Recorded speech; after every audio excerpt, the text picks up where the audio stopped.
Bonjour mes élèves. La leçon d'aujourd'hui, c'est une leçon de grammaire. Regardez, on a le complément d'objet direct. Vous voyez, on a le complément d'objet direct. Toujours, j'écris des phrases pour bien expliquer la leçon. La maman prépare une tarte. La maman prépare une tarte.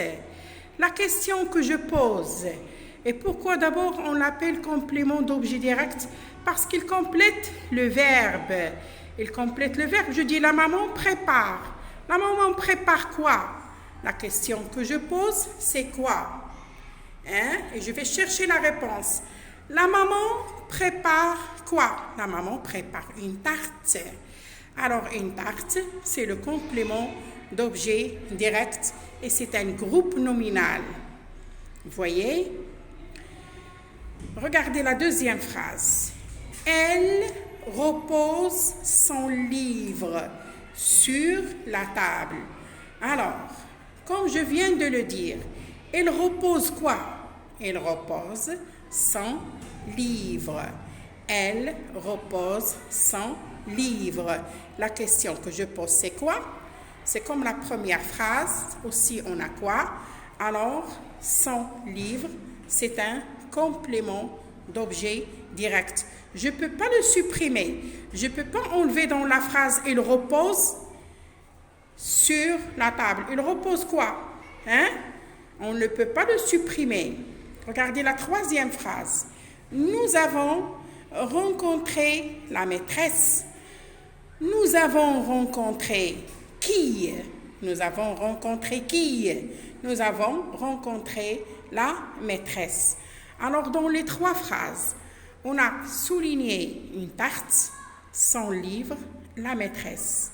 Les deux phrases, on a la question que je pose, c'est quoi? La troisième phrase, la question que je pose, c'est qui? Alors, le complément d'objet direct peut être, suivez avec moi, peut être un groupe nominal, peut être un nom propre, peut être un pronom ou bien un verbe, un infinitif. Regardez, le complément d'objet direct peut être un groupe nominal, un nom propre, un pronom, un verbe, un infinitif. Suivez avec moi. Alors, j'écris des exemples pour bien expliquer la leçon. Alors, lorsque je dis, regardez la première phrase. Elle observe le chat. Elle observe quoi? Elle observe le chat. Alors, le chat, c'est un groupe nominal. C'est un groupe nominal. Regardez la deuxième phrase. Elle observe Kamel. Elle observe Kamel. Kamel, c'est un nom propre. C'est un nom propre. Regardez la troisième phrase. Il observe. Il observe. C'est un pronom. C'est un pronom.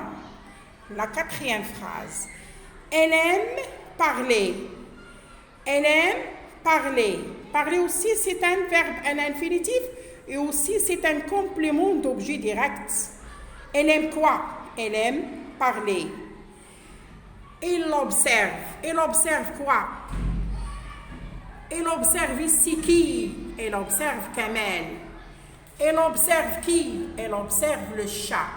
Alors, en général, ce qu'on a conclu et ce qu'on a compris est à retenir que le complément d'objet direct peut être un groupe nominal, peut être un nom propre, peut être un pronom ou bien peut être un verbe, un infinitif.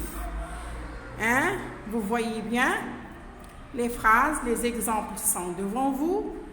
Voilà les phrases qu'on a écrites.